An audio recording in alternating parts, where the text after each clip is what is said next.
Hello and welcome to our Friday episode. This is where we see how much extra content we can squeeze into your week. It's random things that have been sent in, extra bits that have been going on, and how our advice went down with you, our G&Divas. Well, just a little side note, we're still in our temporary studio backstage in Dublin. We've been here for 4 days now. And we're hoping to get home soon. Yes. So if you listen to Tuesday's episode, we were backstage in Dublin, and for some reason we're still here. Yeah. So if it sounds a bit different, a bit echoey. Back to normality next week. Yeah. Anyway, after the chat last week about listening whilst giving birth, and lots of lovely comments on our YouTube video about our giving birth moment that we did, we asked on our social media about the unusual places and unusual times that you listen to Sexted. Why are you saying it like that? Unusual? Well, that is actually the correct pronunciation. It's unusual. No, it's not. There's not a liquid U in it. Unusual. Unusual. Unusual. Yes. Unusual. I'm not taking you It's also an unusual pronunciation. I'm not taking you on. You're not taking me what? I'm not taking you on. Taking me on? Yeah, I'm not taking you on. Oh, I see, not arguing with me. Yeah, No, don't. You'll come off the worse. If someone in Burnley says I'm not taking you on, it usually means they're about to hit you. Right. Yeah. I found that out the hard way. Okay. Oh, did you? Yeah. Have you ever been hit? Oh, a few times. I've never been hit. Are you joking? No, if I keep saying unusual like that, I might find out. But when I was younger, I remember once my dad saying to me, wait till you start going out drinking, you're going to get hit a few times. And I did. Really? Yeah. Not hard enough. Anyway, it turns out lots of G&Divas have already listened to the podcast whilst giving birth, including Sarah, Zoe, India, Catherine, Claire and Lisa, who were so distracted she almost didn't make it to the hospital. What? Because we were so distracted, she didn't even feel the contractions. So Sarah, Zoe, India, Catherine, Claire and Lisa were all listening to us whilst they were giving birth? They were. That's amazing. Or about to, which is incredible. We featured in journeys to and from funerals, plus, bizarrely, during a few. Okay. That's amazing. This is great. For Robin, Maria, Sandy, Joanne, Catherine and Deb. I don't know if they're all the ones that have died or if they are... Do we take a minute? God bless It's going to be like the Oscars now. Let's take a minute to look at all the G&Divas that we have lost in the last year.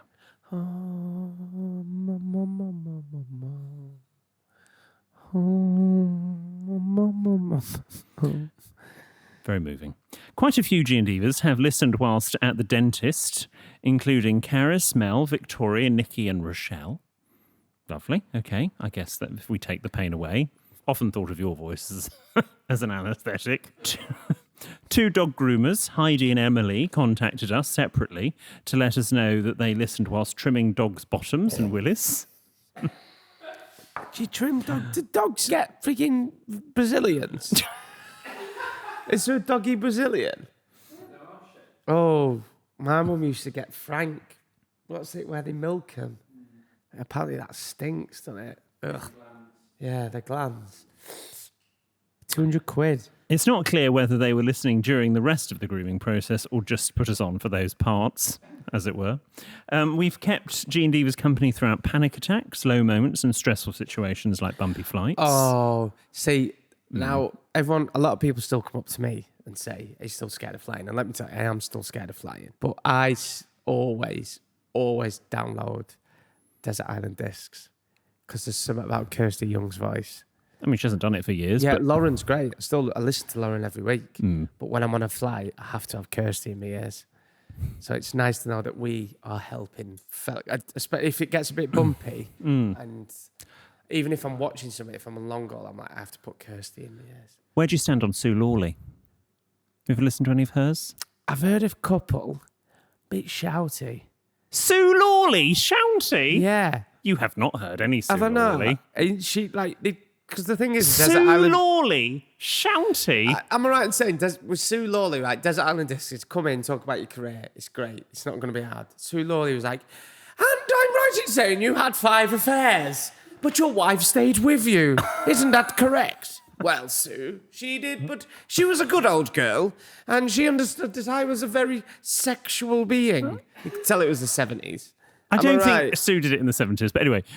Am I way off? This is very niche. I think you might have been. You're misremembering. Oh, okay. I will ask a couple of people. Who's your favourite desert island disc host? Kirsty Young. Yeah, I'm Kirsty's low-key the obsessed best. with Kirsty Young. She is. If you'd like to book You're Kirsty also Young to obsessed- follow in the Yeah. Alex Polizzi Is it because you're route. obsessed with your husband? And No, the I was empire always- that he's created. Well, there's that, but I think Kirsty Young is brilliant on all the royal coverage and everything she We've does. also had shout-outs recently from Jenny and Judith. Oh, have they? Yeah. Grumpy Old Women, but not. Some grumpy old women. No, but they did Grumpy Old Women, and that's where they met. Oh, what? Yeah. Because Judith Holder produced all those. Yeah. I went to see him live. I know you did. Very funny tour. But yeah, we love older and wider. But anyway, it's nice to know that people have listened to us. Anyway, what others have we got? Liz listens with her father, who has advanced dementia and limited communication, but chuckles along when he hears us laughing, which is lovely. Oh, don't read that. I'm 5 Guinness deep. Bless. Well, we are really sweet. wherever you listen to us, whether you listen to us with other people, whether you're grooming dogs, that sounds wrong. Pushing out a baby. Pushing out a Or baby a turd. in a coffin. We're very grateful. Thank Yeah. you. That's very nice of you to listen. Heidi from Hampshire has been in touch. Dear William and Jordan and EPP, I wanted to get in touch with a couple of comments related to the Help I Hate Your Speaker episode. That was a recent one. Oof. I'm in complete agreement with William. You actually can't say boo to a goose. What? What's in the comments on that? About what? Speaker one. Speakerphone? Yeah. And everyone's bloody hell. Well, people don't like being told what to do, even though they're wrong. I'm in complete agreement with William about speakerphones. I'm currently on a bus where a fellow passenger has been loudly chatting to their mate on speakerphone for the past 35 minutes. Why? How ignorant must How- you be? This is Even speaking on the phone for 35 minutes. I would never speak on the phone. If I was on public... If I was in the train, you go in the little vestibule, vestibule. whatever they're called. Yes. But you wouldn't... Go on, carry on. No. This is coupled with 4 people listening to music and watching TikToks. Needless to say, I am frustrated. Oh, I'd go mad. Also regarding the person trying to take their blood through the airport, I worked in security at Heathrow a few years ago. Thankfully, I never had to deal with bodily fluids. However, many people try to completely strip off for a private search. We've seen a whole manner of things in the X-ray. Do they see your widget on the X-ray? I don't know. Do they see like the outline or... Probably. Depends what I'd be underwear you're intrigued wearing. to see. Should we do that for a bonus? Yeah. Oh my God, we could go and run Heathrow security for a bonus. It'd be like that episode of It'd be Come Fly With Me. absolute chaos. Handsome man, frisked. Handsome man. No, you can go. What, you're- Handsome man. What you're wearing right now is... Oh my God, that's what the colours of Heathrow security. I'm not Navy even and joking. blue? Yeah, that's what they wear at Heathrow security. Well, they're very smart colours. If William there, it'd be just loads of blokes lined up. And loads of their wives and partners going through. Or as I'd see them, ex-wives. Sorry, what That's am I good to doing? know. Oh, estate agents. Yes, indeed. And we asked for estate agents to get in touch about murder houses. This is... And we've had a few responses. Lucy said, if you are selling a house as an individual, then you do not have to proactively disclose that a murder took place to the estate agent or any potential buyers. Bollocks. If you are asked, you cannot lie, however, and if the agent becomes aware, they would then have to disclose the information to potential buyers. With a property, when there's been a murder, it usually has a 15 to 25% drop in price. Yeah, but see, I thought so. I feel there's a murder mystery sort of plot in that someone desperately wants a house but can't afford it. So they go to that house, murder somebody, cover it up, drop in price, got the house. That's Inside job. A very Richard Osman idea. Thank you. Who knows? Maybe I'll write that one day. A also messaged in about it. Dear Jordan and William, big fan. I thought I'd chime in on your discussion about getting discounts on a house if someone died in the house. I am a housing officer. We usually do tell people if a person has passed away in the house. Thankfully, we haven't had any murders to tell anyone about. Well, murders aren't that common in this country, are they, really? Not. But there's still a few, more than there should. But well, no one should be murdered. No one should be murdered, no. Although people that use speakerphones on buses come close to it. Although I can't answer about home prices being discounted, I can tell you that the rent remains the same for any new tenancy, regardless of circumstances. Good to know. This is from Lauren. Dear Sexted team, the dilemma about the greetings cards in his attic made me think about some of the attic finds which are less wholesome. When my friends bought their first house, they ventured into the attic to discover lots of empty vodka bottles, all of the accoutrements to grow cannabis, and by far the oddest thing, a large canvas with lots of small pictures on it.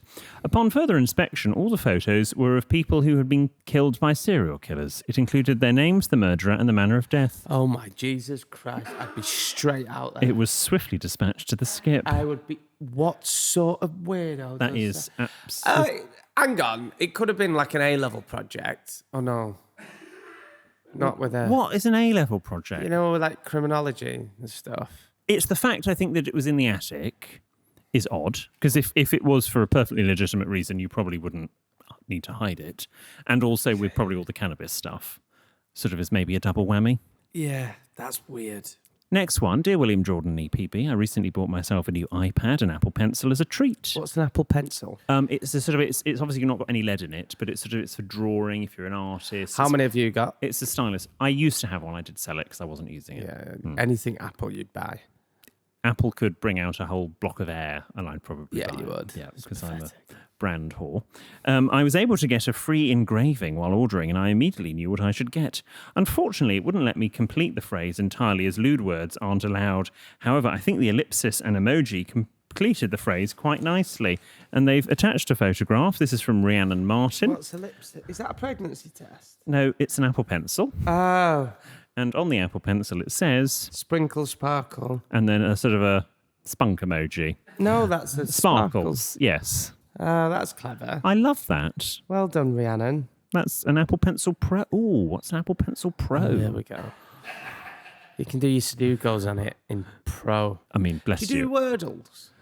No, but... Mikey does. Yes, and I was listening to various people talk about Wordle, and I was tempted to download it, and I just then got distracted. You don't download it, you just do it on a web page. You can download it, but you just do it on Google or stuff. Oh, okay, maybe I'll start doing it. Like, I come and go with it. Some nights I'm like, shock, really into it and have to do it. And others I'm like, bored of this now. But my new one's Connections. Oh. You'd be good. Oh, are you into... Did I get you into that? Yeah. I told Stu, Chairman Emeritus Stu, I told you would love that. I sometimes get bored of Wordle, but Connections. Funnily enough, I'm pretty good at it.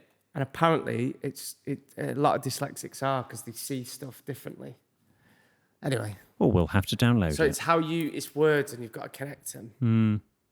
And yeah, anyway. Well, that's marvellous.